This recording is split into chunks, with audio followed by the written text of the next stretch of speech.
Homage to the fundamental teacher Buddha Shakyamuni, homage to the wisdom warrior Manjushri, homage to all their lineage, benevolent masters. The Dharma, infinitely profound and subtle, is rarely encountered even in a million eons. Now we are able to hear, study, and follow it. May we fully realize the Tathagata's true name. In order to liberate all sentient beings from samsara, please generate the supreme bodhicitta. Today we are going to learn about the praises to the 21 Taras. Praises to the 21 Taras is a scripture that can be found in the Buddhist canon. It exists in the Chinese Buddhist canon as well as in the Kanjur. Especially in the Tibetan region and ancient India, there are many teachings and sadhanas of Tara composed by great masters. And in these areas, numerous people believe in and practice Tara. She is just as popular as Manjushri and Avalokiteshvara.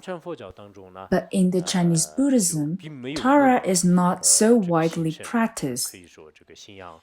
Not too many hold faith in Tara, nor too many recite prayers or mantras of Tara. In recent years, certain Tibetan masters have been trying to propagate teachings and practices of Tara in Taiwan, Hong Kong, and other places. Except that there is not too much propagation of Tara in mainland. Throughout Chinese history, only a few masters translated some texts of Tara. For example, in Yuan Dynasty, an academician from Hanling Academy translated praises to the 21 Taras. Hanling Academy was initiated by Emperor Shenzong of the Tang Dynasty, and later in Yuan Dynasty when Chokyo Pakspa was serving as the imperial preceptor, Hanling academician Ansar was assigned to translate praises to the 21 Taras. I have read his version of the translation, but feel some parts were translated somehow word by word, while some parts were a little difficult to understand. So this time, by referring to the Tibetan version, as well as looking up for some commentaries in Tibetan Buddhism, I retranslated it. For you who attend this teaching, I think that most may not be too familiar with Tara. You might have heard about the practices of Tara in Tibetan Buddhism, but in fact, it originated from India. As we learn from the biographies of eminent Indian masters, we can see many of them, such as Nagarjuna, Nagabodhi, Shantideva, Lord Atisha, and etc., often received prophecies from Tara, as well as getting blessing and instructions from her. You may have heard a lot of stories from history, but have not engaged too much in the practices of Tara yourselves. There are Chinese versions of simple practices, sadhanas and mantras of Tara, but very few in number. Other than these, there seem to be nothing more. So I hope that from now on, through learning this text together, you can try to propagate the practice of Tara extensively in mainland China. For every one of you, in the course of your practice, you will certainly encounter difficulties, adversities, obstacles, troubles, etc. By the blessing of Tara's wisdom, compassion, and power, which is very swift, fierce, and sharp, all obstacles can be dispelled. Meanwhile, wisdom, merits, talents, and benefits of other aspects can be acquired naturally.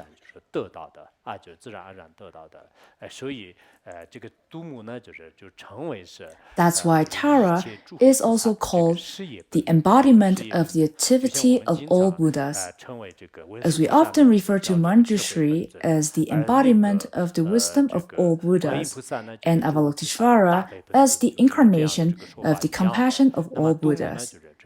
So there's the saying of Tara being the embodiment of the activity of all Buddhas. What is the activity of Buddhas? To alleviate the suffering of sentient beings and to establish them on the fruition of happiness. In this regard, Tara has an exceptional blessing and power. Whoever believes in Tara prays to her respectfully and recites her prayer and mantra frequently will certainly receive blessing from her and transforms his or her mind stream. Personally, I have a strong faith in Tara since childhood. Perhaps you might think that I'm boasting with whichever topic I'm teaching. That isn't true. Whichever teaching I give, it's always my favorite, or at least one that I have studied, recited, and practiced. This way, the teaching will benefit you more or less. Otherwise, if I'm skeptical with this practice or feeling indifferent about it, then I wouldn't be able to teach it to others. Even if I could say something, it would be like an empty vessel with no content to fill up other vessels. You will gain no benefits. So first, I have to observe myself. Only if I truly like this teaching very much, that I will be more than happy to share with others and study it together. This is my habit. Compared to the king of aspiration prayer, I am more expert on Tara. I'm not referring to the expertise or the knowledge on giving teachings. I'm saying it from the aspect of devotion, that I have a stronger faith in Tara. When I think back, if I remember it correctly, I could memorize praises to the 21 Taras at around the age of 6.5. I didn't even know how to read, but I can memorize the whole prayer. And ever since that, whenever I'm caught up with obstacles or suffering, the first thought in mind is, Tara will bless me. She will definitely help me. This conviction arises naturally. When I was around 10 or 11 years old, back then, there was a practitioner named Pema Tenzin, who was a Dharma teacher of the Nyingma Dzogchen lineage. Although he later returned his monastic vows, yet his faith in the three jewels and his insight into Buddha Dharma were exceptional. He gave me a tiny statue of Tara, which I had kept throughout the time of elementary, junior high, high school, university, and even monkhood. After becoming a monastic, around the time that I returned from the trip of accompanying His Holiness Jigme Pongso Rinpoche to India in 1991, I still had it. I had kept it for so many years. But later, this small statue of Tara, to say it nicely, flew away. Or, to be frank, was lost. I feel so sad that it was gone. Although the making wasn't that exquisite compared to the sculptures made nowadays, around that time in the 70s, when I was still in school, the state policy on religion was still tightened, much different from now.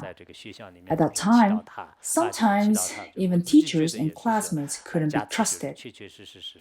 Even in such time, I took the Tara statue with me, wrapping her in a piece of yellow cloth, and prayed to her all the time when I was in school. I could truly feel the great blessing. Now the timing for giving the teaching on Tara is ready. Actually, the idea came up years ago that I would like to give teachings of Tara, but there hadn't been an opportunity with proper causes and conditions to actualize the idea. This year, I feel the opportunity has come. For those who aren't religious or who don't believe in dependent arising, this might seem like a coincidence. But to me, from the beginning of this year, many auspicious signs relevant to Tara arise one after another. First, I received many books about Tara, sending from masters abroad, as well as overseas Buddhists. Then, about 2 or 3 months ago, I met Khenpo in mainland, who gave me a Tara statue, and I was really happy to receive it. After I came back to Larangar a while ago, a businessman in India would like to offer me a Manjushri statue, but somehow he couldn't find one. And amongst all his products that he had with him, he eventually found a very nice Tara sculpture that he had requested from Nepal and gave it to me. A couple days ago, a survey team came to our academy from Shiqu County. As many of you may know, there was a very famous Tara statue in Shiqu County. Around 2002, when I went to Shiqu, I specifically arranged to visit this Tara statue. The statue now is a registered national cultural relic. It has been targeted by some thieves, so the Tara is preserved in the safe and won't be shown publicly. That Tara now is living in the safe. In order to see this statue, one has to know the right people to pull some strings. It takes 3 doorkeepers to open up the doors.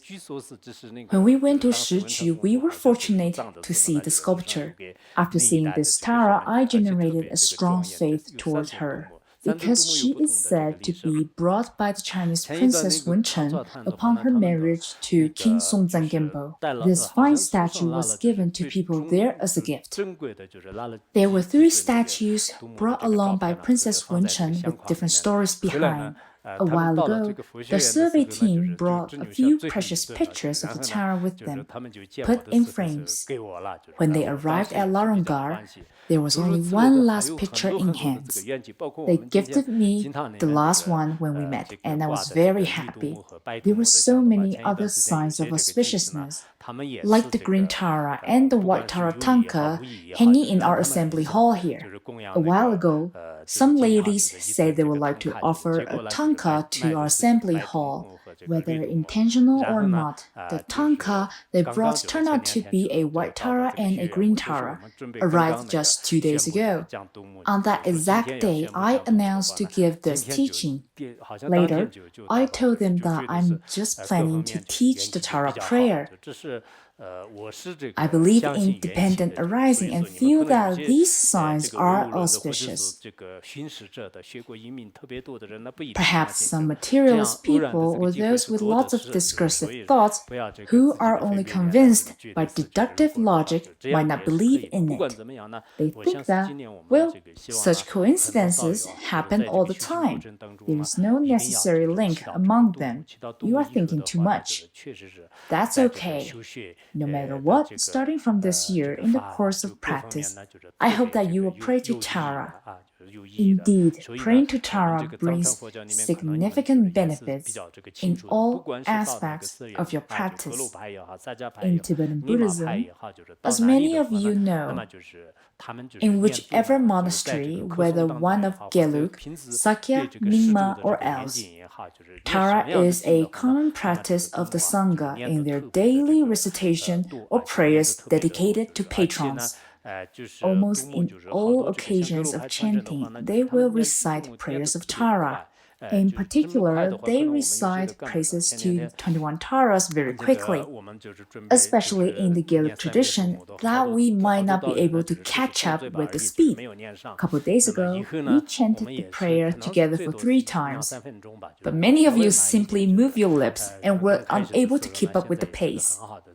Let's try to finish one cycle within 2 or 3 minutes tops later.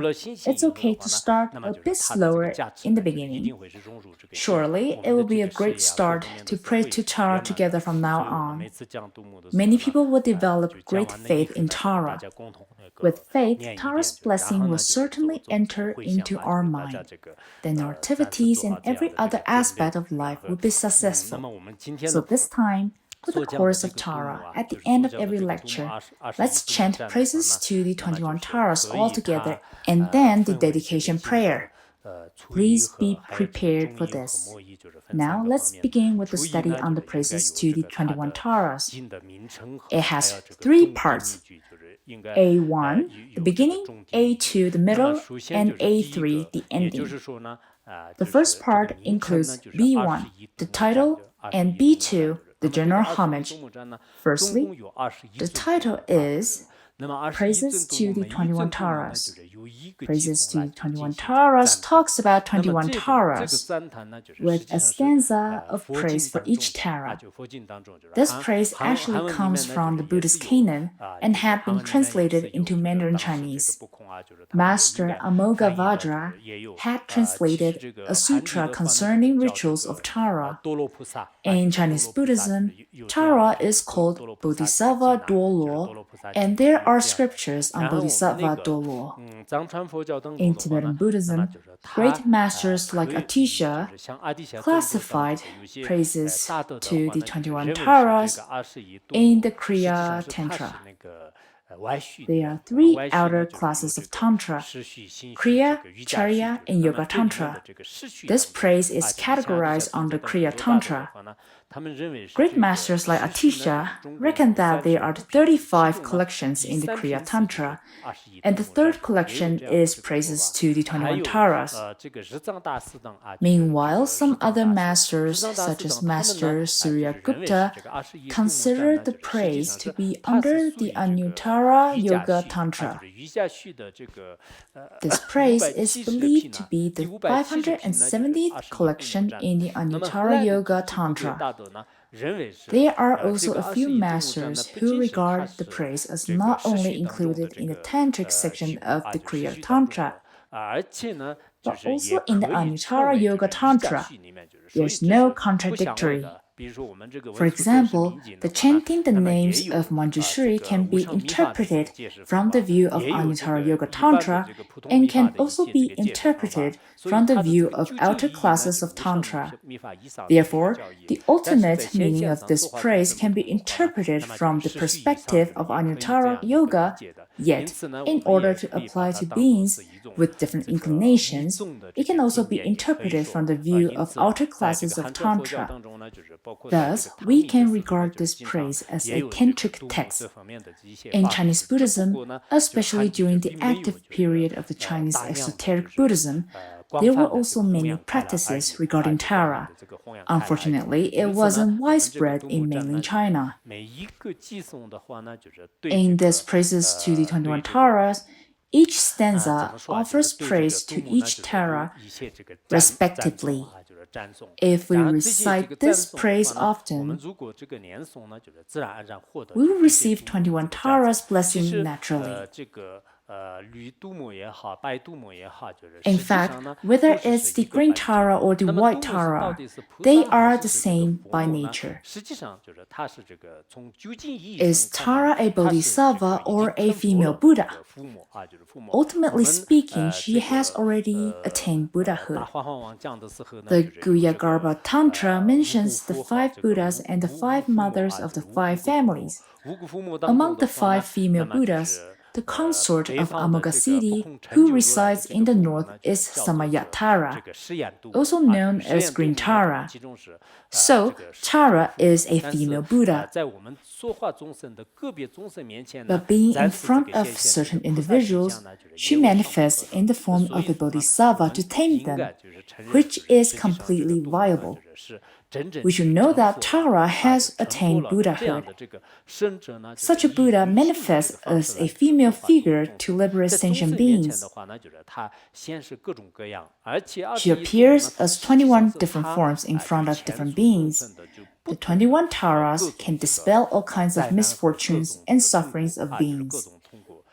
So for anyone, whenever you encounter any disasters, fear, or obstacles in life, in times like these, pray to Tara sincerely is very important. As many old students here may recall that His Holiness Jime Pongtsok was very concerned about the welfare of Larong and sentient beings on this planet. In order to dispel certain disasters and sufferings, he would often ask all the Sangha at Larong even practitioners outside the academy, to pray wholeheartedly to Tara. In Chinese Buddhism, people often refer to Avalokiteshvara as the one who liberates beings from suffering and disasters. This title also applies to Tara. The true meaning of Tara is savior, to save all sentient beings from suffering. Who is the savior? Arya Tara it is. And who are to be saved? The suffering beings. How are they saved? As long as they pray to Tara devotedly, or whoever holds faith prays and implores to Tara on behalf of them. Then from Tara's wisdom mind, blessing will stream naturally and be bestowed upon these beings. With such blessing, they can go through the challenges. In this age of degeneration, without the blessing of Idams, Dakinis, and Dharma protectors, one will be feeble in achieving things solely relying on one's own strength, which is like a candle in the wind that can be put up easily.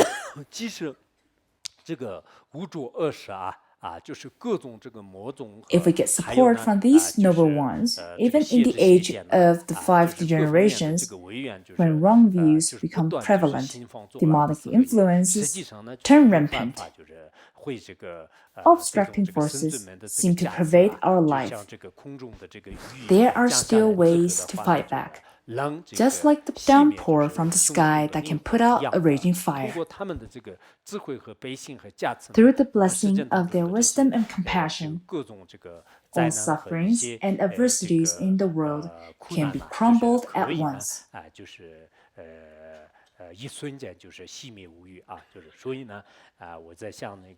So, I would advise that all Dharma friends should first engender faith in Tara. Once such faith arises, everything can work out smoothly. This also applies to our Dharma study and practice. To be honest, learning, contemplating, and practicing of Dharma is not an easy task. For people who lack faith, then coming to Larong to study and contemplate on Dharma all day can be quite punishing or suffering. But as long as we have faith, we will feel this learning to be an enjoyment, a meaningful activity in life. That's why faith is particularly essential. Regarding of which Dharma you would like to practice, or whatever else you would like to do, first, you have to generate faith. Without faith, it's fairly challenging to carry out the work, say, to listen to even one lecture. For some people, not to mention to keep up with a long-term study, they cannot even sustain one lecture. I've met someone who told me that I heard how auspicious it is to attend Dharma teaching, so I went for one class. Oh my, it was so hard to sit through the whole time. Time passed by so slowly. It was so unbearable and painful. My knees were numb.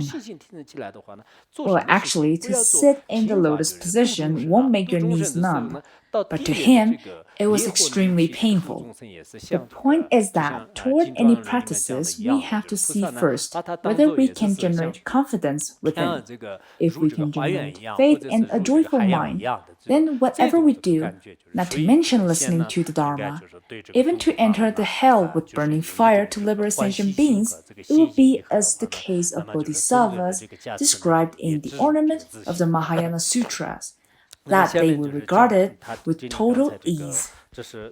Like entering a garden or a swan swimming in the water.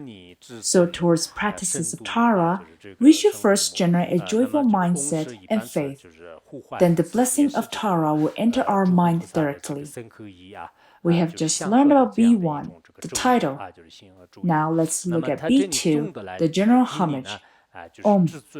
Homage to the noble lady Tara. Om is an invocation and a mantra that integrates one's body, speech, and mind with the 3 Vajras of Buddhas and Bodhisattvas. Homage to the noble lady Tara. is the general homage. Noble contains the meaning of having wisdom and compassion, as well as possessing vows. Tara or Droma means saving or benefiting sentient beings. In front of this noble lady Tara, with the above-mentioned qualities, we, the devoted followers, pay homage reverently and respectfully. Talking about paying homage to Tara, in the tradition of ancient India, even those non-Buddhists, many of them practice and pay homage to Tara. Look up in history, for example, in the Nalanda monastery of India, we can find out that among the wall paintings and among all the sculptures of Buddhas and Bodhisattvas at that time, the images or statues of Tara take up a big percentage. In Bodh Gaya, there are also many Tara statues. In Tibet, almost every monastery has Tara images, statues, and many Tara tankas. In Tibetan daily life, there is almost no one who doesn't know how to chant the prayers or mantras of Tara. Probably the younger Tibetan generations may not know how to pray to Tara. They may be more interested in making money or some pop cultures. Compared to them, the old generation do have faith in Tara and often chant prayers of Tara. Whoever has faith gains her blessing. Just like the silver moon reflects naturally as long as the pond water is clear. For Buddhas and Bodhisattvas, they won't be partial to any particular beings. That will never be the case. They have impartial compassion towards all sentient beings. Therefore, whoever holds the faith naturally receives the blessing of Buddhas and Bodhisattvas and gains accomplishments. Whichever practice we engage in, firstly, we must understand the extraordinary qualities of the yiram of the practice. By knowing that, we will generate pure faith. Then with a pure mind, filled with piety and respect, we should pay homage, prostrate, and make offerings to the yiram. That is, to practice by attending to the yiram through the 7 branches practice. Only in such way can we receive the blessing.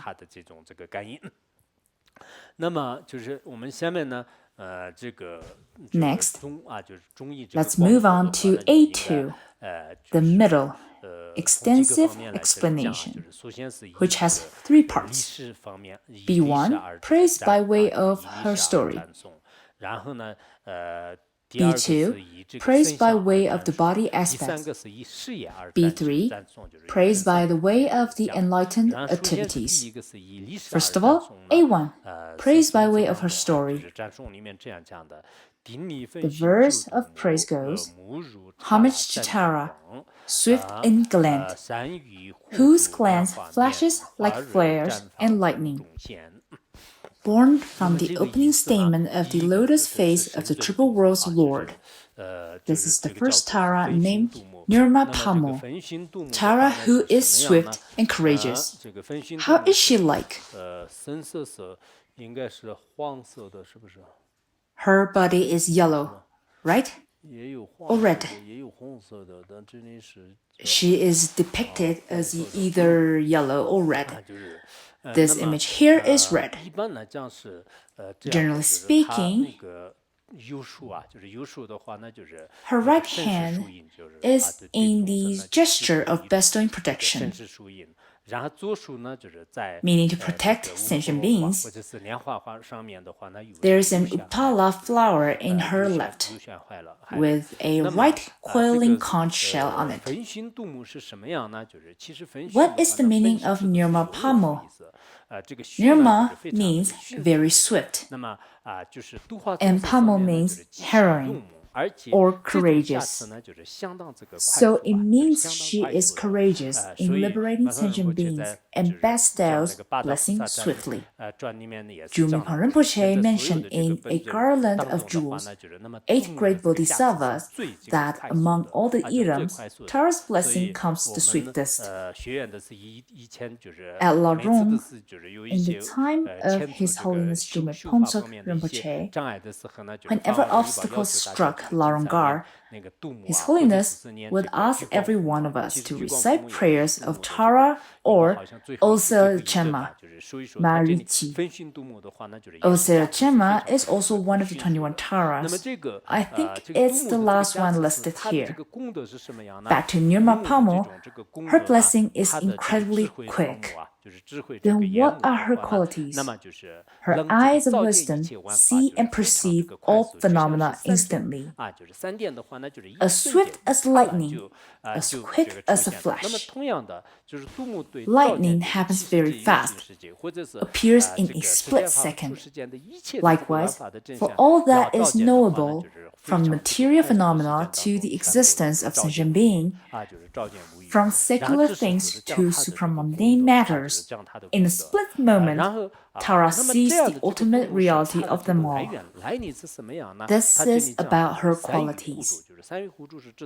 Then, what's the origin of Tara? Is there any story behind? Here the praise says, Triple World's Lord, which refers to the Lord of the 3 realms of desire, form, and formless. Bodhisattva Avalokiteshvara, who is of great loving-kindness and great compassion. His countenance is analogized as lotus. Then from the opening statement of the lotus-like face of Avalokiteshvara appears Tara. What does that mean?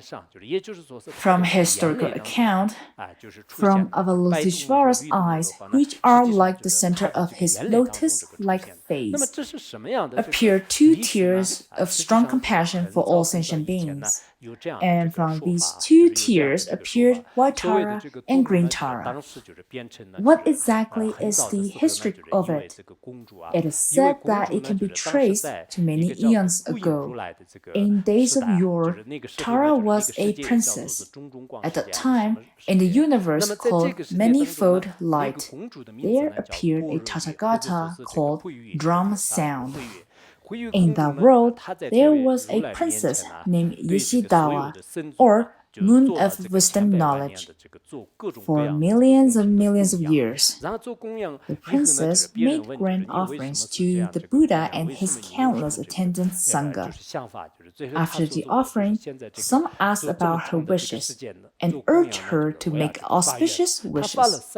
After some discussion with them, finally she said, by the power of this long time of offering, this is what I'm aspiring for. First, since many Buddhas have manifested in male forms to liberate beings, I aspire to work for the benefit of sentient beings in female forms. There is no male or female attributes in the nature of all phenomena, but by appearance, I will liberate sentient beings in female forms. That was her first time of making aspiration. The second time, she aspired. Every day I will liberate millions of beings. I will protect all suffering beings and subdue all demonic forces. The third time, she aspired to share the responsibility of Avalokiteshvara. She appeared from the tears of Avalokiteshvara and aspired to liberate countless beings. These vows had eventually matured. When we talked about the 1,000-armed and 1,000-eyed Avalokiteshvara, we have mentioned the story. After Avalokiteshvara liberated boundless beings through all forms of manifestations, he took a look and saw that the number of suffering beings weren't any less. There were still countless of them. At that time, Avalokiteshvara appeared to be extremely saddened. He wept, and the tears turned into lotuses. From the blossoming lotuses, White Tara and Green Tara appeared. They vowed in front of Avalokiteshvara, Lord Avalokiteshvara, don't be saddened. We will assist you to liberate boundless beings. And these two Taras transformed into 21 Taras. This verse describes how Tara arose from the lotus that grew in Avalokiteshvara's tears of pity. Therefore, praying to Tara and praying to Avalokiteshvara are essentially the same in many aspects. There is another historical account. In the eon called Unobstructed, there was a bhikshu named Glow of Immaculate Light. He made great aspirations. All Buddhas of 10 directions bestowed him empowerment, so he became Avalokiteshvara. Then again, he received the empowerment from the Tathagatas of the 5 families, and Tara appeared from his heart. So essentially, Avalokiteshvara and Tara is oneness. In mainland China, Avalokiteshvara is usually regarded as a female Buddha, but in Tibetan region, Avalokiteshvara is regarded as a male bodhisattva. According to Chinese Buddhism, Avalokiteshvara manifests as a female figure to liberate boundless beings, which corresponds to the image of Tara. You can even say that they are entirely the same in many senses. It's just that meaning is not revealed in front of certain individuals. So when we pray, we should realize that they are the same in nature. That's about the first Tara, Nirma Pamo, or Tara who is swift and courageous. The verse praises her with the story of her origin. Now, let's move on to B1, praise by way of the body aspect, which has 2 parts. C1, praise by way of the Sambhogakaya aspects, and C2, praise by the way of the Dharmakaya aspect. Firstly, C1, praise by way of the Sambhogakaya aspects, which also has 2 parts. D1, praise by way of the peaceful body aspects, and D2, praise by way of the wrathful body aspects. D1, praise by way of the peaceful body aspects includes 6 praises. Among the 6, the first is E1, praise by way of the luminous countenance and radiance. That is, to praise from the aspect of Tara's countenance and her brilliant radiance. This outline explains the 21 praises as different aspects of one Tara. We can also regard them as praises for the 21 Taras respectively. For example, we can just title the first verse as Praise for Tara Nirma Pamo, so on and so. That may be easier for you to memorize. But to have a more systematic analysis on the praise, I'm using this outline. Not sure how it works for your understanding. Let's see. When we were studying the King of Aspiration prayer, I taught with an outline in a similar way, which is like crossing the river by feeling the stones. That's how I'm giving this teaching now. E1, praise by way of the luminous countenance and radiance. Homage to you whose countenance is 100 full moons gathered in autumn, smiling and glowing with brilliant radiance, like 1,000 stars clustered ablaze. This is White Tara, the one that we often mention. As Buddhists, we should get to know these noble deities, otherwise it would be quite unreasonable for us to be ignorant of the various Buddhist deities. Some of you are sketching. That's pretty good. I see many artists here. The text says, Homage to you whose countenance is 100 full moons. Describes Tara, white as the autumn moon, who is also called the seven-eyed Tara. In some historical records, White Tara has 7 eyes of knowledge, 3 on her face, 2 on her palms, and 2 on the soles of feet. The eye on forehead looks up to Buddhas and Bodhisattvas, with the 6 eyes looking out for the condition of beings in the 6 realms. What about the complexion of the White Tara? It is like 100 full moons in autumn, stacked up layer upon layer. This is how her countenance looks like. The full autumn moon is unmarred by all dust, clouds, mist, and stains. Having 100 such autumn moons gathered is to describe that her countenance is of utmost perfection. It doesn't mean her face is big. No, no. It means utmost perfection. This is just an imagery. How is her brilliant radiance? It is as if thousands of stars gathering at once, which is even more brilliant than moonlight and the brightest starlight. In front of sentient beings, she radiates white beams that stream the moonlight-like nectar to dispel beings' burning suffering. We know that many beings now are experiencing lots of fear, worries, sadness, disappointments, and feelings of injustice. There are many beings who are suffering mentally. People nowadays seem to be in good shape, enjoying fine clothing and food. But most of their suffering isn't about the lack of materials. It's the inadequacy of courage and inner strength. That's why there is a growing number of suicides. The reason being the incompleteness within, which makes everything in life be the cause of pain. In times like these, pray to Tara, and through her blessing, all the fear and uneasiness in our mind can be dispelled instantaneously. Typically speaking, the white Tara is also named Saravasti in Tibetan Buddhism. As a matter of fact, Sarasti and white Tara are of oneness. In some books, there is Sarasti, the goddess of wisdom, literary and poetry, who is in fact white Tara. Many sadhanas of white Tara and Sarasti are very similar. From this aspect, to practice white Tara can cultivate great wisdom. Because if we practice Sarasti sadhana well, our poetry skills, intelligence, and meritorious wisdom would also improve. These are the uncommon, extraordinary blessing of Sarasti. At the same time, white Tara is one of the three long-life deities in Tibetan Buddhism. Three long-life deities are Amitayus, Ushnisha Vijaya, and White Tara.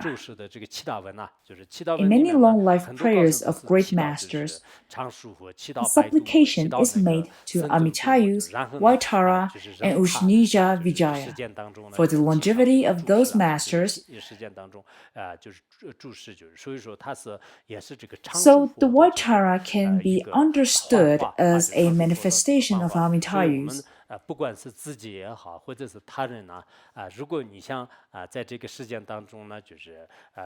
Whether for oneself or others, to have a long life or to be happy. Pray to this Tara is very important. In the Tibetan history, Princess Wenchen and Princess Rikuti Devi are considered as embodiments of Tara.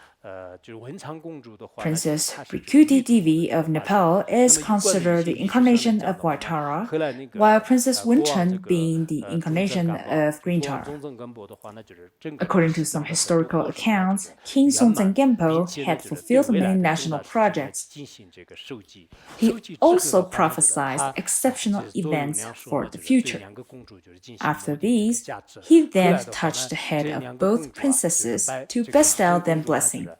Later on, Princess Rikuti Devi turned into a white 8-petal lotus, and upon which the seed syllable of Vaitara showed. Meanwhile, Princess Wenchen turned into a green 16-petaled lotus, on which the seed syllable of green Tara appeared. Then, looking up to his deity, the 11th face of Avalokiteshvara, the king, together with the 2 lotuses, dissolved into Avalokiteshvara. Therefore, all 3 of them are the manifestations of Avalokiteshvara. One was coming from mainland China, one from Nepal, and another one in the Tibet region. They appear to be different persons from different places, but finally, they all dissolved into Avalokiteshvara. This account is from reliable historical records.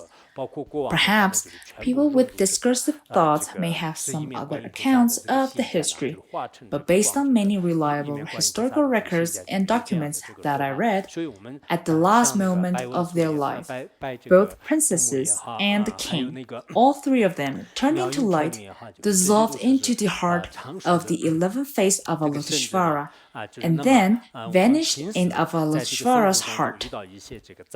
Anyway, this white Tara, or Surasti, is a deity of long life. Whenever we encounter disasters, fear, or imminent death in life, just pray to Tara. Long ago in India, a disciple of Dignaga was living and teaching the Dharma in eastern India. At the time, a monstrously poisonous serpent appeared. The serpent came out of the ocean and devoured many people and animals. The master immediately thought of Tara, a Yidam he read in ancient classics. According to the classic, if one prays to her, disaster and pain can be dispelled right away. He thought to himself, if I don't take any actions, many lives will be taken by the serpent. He then began to pray with the mantra of Tara. Then the serpent seemed to generate compassion. It stopped harming the beings and returned to the ocean. Thus, the local animals and humans were freed from that life-threatening disaster and enjoyed a happy long life. Many people now wish that their families and themselves can enjoy longevity. Not only their families can stay safe and sound, they can also enjoy happiness and wisdom. In many Tara sadhanas, it always mentions that if you wish for fortune, offspring, etc., pray to Tara, and your wishes can be fulfilled. For those with great negative karma, probably even Buddhas and Bodhisattvas cannot solve their urgent problems in time. But for other people, as long as they pray to Tara sincerely, like by reciting the praise or the mantra of Tara one-pointedly, Tara will assure them the accomplishment they wish. The above was about white Tara. We have mentioned that the peaceful body is praised from 6 aspects. Then, E2, praised by way of her color and practice of the 6 paramitas. That is, to praise Tara from the aspect of her physical complexion and her practice of the 6 paramitas. Here goes the second praise. Homage, golden blue lady. Your hand is graced with the lotus, generosity, diligence, austerities, serenity, patience, meditation, your field. The verse is praising Sonam Chokta, or Tara, golden colored. She is one of the 21 Taras. Who is the subject of veneration? Tara, golden colored. She is yellow-bodied, and for her hand gestures, her right hand is in the gesture of bestowing protection, with the left hand holding a lotus, having a wish-fulfilling jewel on top. Right? There should be one. Can you see it?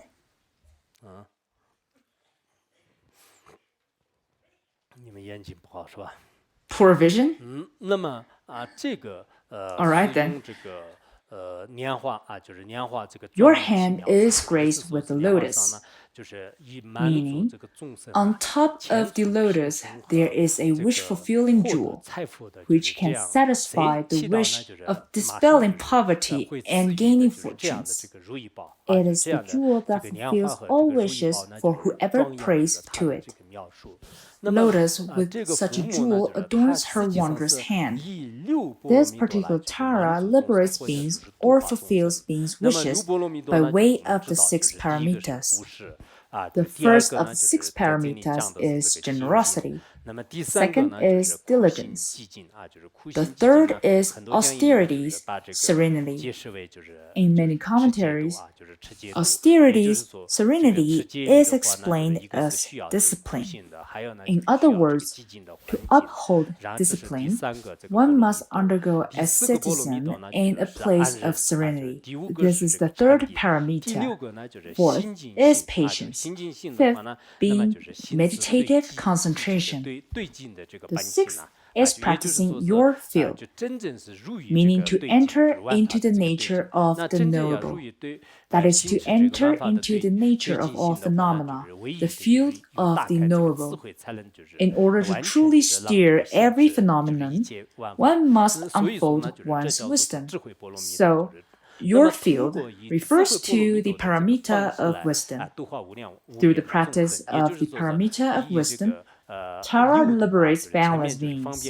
By way of the 6 paramitas, with the former 5 as the skillful means, while the last being the direct development of the wisdom of prajna.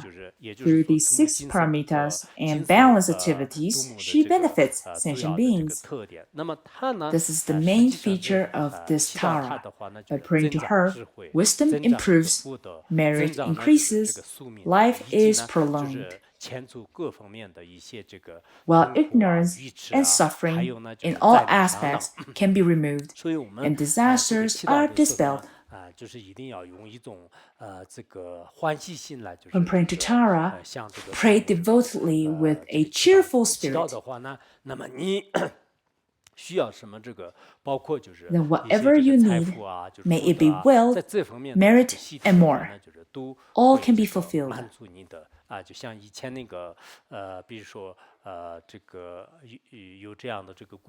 Here's a story about how Tara fulfills wishes. Near the Nalanda monastery in India, there was a beggar whose daughter was getting married. But the household was extremely poor. Having no means to arrange for her marriage, the old woman went around begging.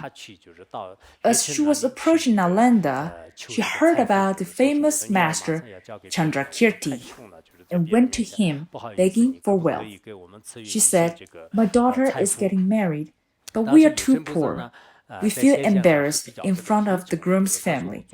Can you please grant us some fortune?" Chandrakirti at the time appeared to have few material possessions himself. He said, "I'm an ascetic monk myself with a few belongings. There's one named Chandragomin nearby. Go to him." Chandragomin is the one who often challenged Chandrakirti to debates. Maybe Chandrakirti did that on purpose to refer the beggar to Chandragomin. After all, Chandragomin was a layperson. We monks have not much fortune to spare. Go to Chandragomin, seek help from him. So the beggar went to see Chandragomin. When she got there, this beggar must be a very eloquent speaker. You know, some beggars are real sweet talkers who can move lots of people. I actually have many stories about this, but I'll keep them to myself. Anyway, she went to beg Chandragomin. After her plea, the master expressed strong compassion for her. But he said, "I only have a few sutra of Prajnaparamita, my clothing, and a few necessities. Besides these, I have nothing to to give you. Although he was a layman, he was content with little possessions, so he had nothing else to give to the beggar. Probably at that time of India, people weren't too well off. We visited 2 decades ago, and I heard that the situation still hasn't changed much.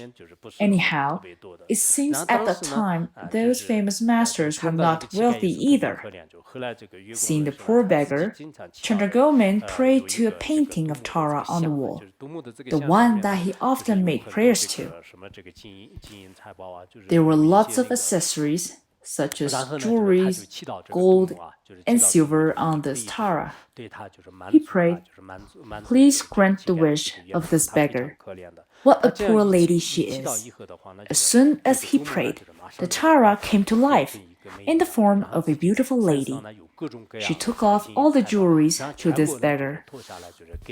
The beggar was thrilled, accepted these gifts very happily, and left. With the jewelries, she became rich and could finally well marry off her daughter. Then Chandragomin found that this Tara painting, since she had taken off all her accessories and gave them to the beggar, she became naked without the ornaments. This is why, in the relevant history, this Tara is named Tara without ornaments. I remember that this story can be found in History of Buddhism in India and Achievements of the Himalayan Masters. It is said that this painting of Tara without ornaments has been preserved for a long time in history. Whether it's in India or Tibetan region, there have been many miraculous stories about Tara, such as how Tara statues spoke to or instructed people. There are plenty stories of Tara's miracles, just like the case of Avalokiteshvara in mainland China. So when we pray, just as Chandragomin said, as long as you pray selflessly, there is no wish that Tara would not fulfill. When we pray, it's best that we pray selflessly, not for our self-interest, but only for the welfare of sentient beings.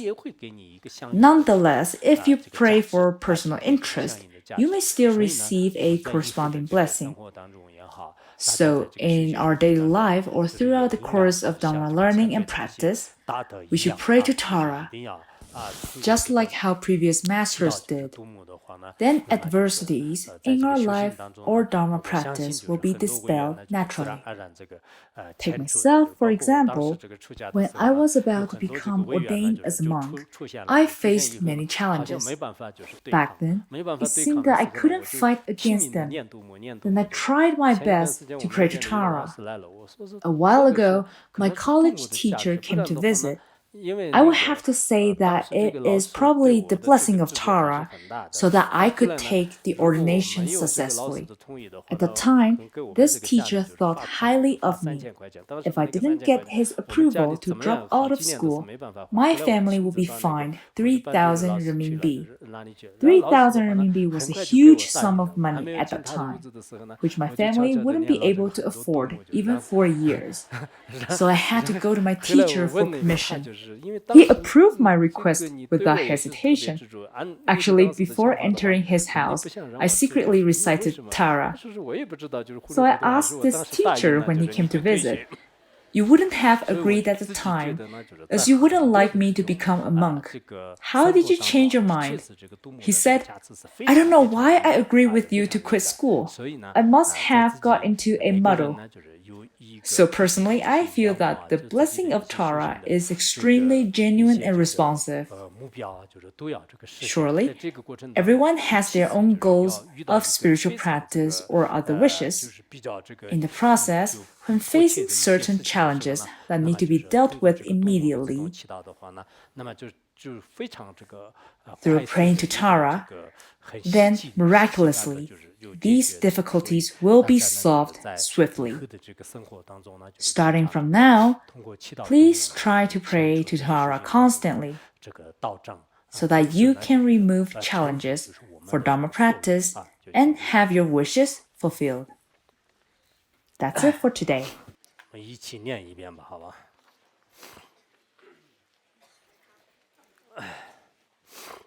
慢慢念一点啊，维罗斯不要太快了，不然他太快了，我都是没问题。我是从7岁的时候是背得特别快，那现在更不用说了，多少年了？